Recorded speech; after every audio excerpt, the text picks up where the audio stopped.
In today's video, I'm going to teach you how to get Apollo IO API key. By the end, you'll know exactly where to go, what to click, and how to safely store the key you generate so you can use it in your apps and integrations. Starting from your Apollo dashboard, head to Admin Settings. This is the central place for workspace level controls.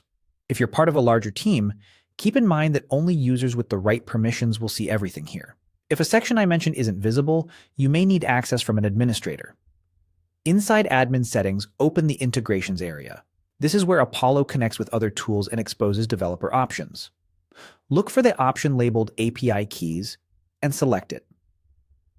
Apollo may open the developer portal in a new tab at this point, which is expected, so just follow along there.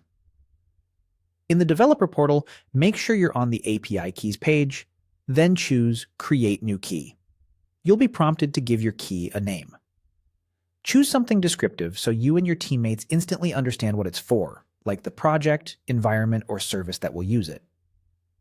Clear names make it easy to audit and rotate keys later. Next, select the API to associate this key with. This tells Apollo which part of the platform the key can access. If your organization uses multiple APIs or environments, pick the one that matches your intended use. If you're unsure, check your internal documentation or confirm with your admin so you don't overgrant access. When you're ready, click Create API Key. Apollo will generate the key for you.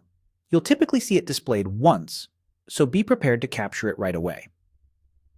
Use the copy icon to place it on your clipboard, then paste it into a secure location, ideally a password manager or an encrypted secrets manager. Avoid sending it in chat or email, and never include it directly in code or commit it to a repository. Treat it like a password. After copying, you can return to the keys list to verify it's there. If at any point you need to rotate or revoke access, come back to this same page to delete or regenerate the key. That's a best practice if someone leaves your team or an integration changes. And that's it.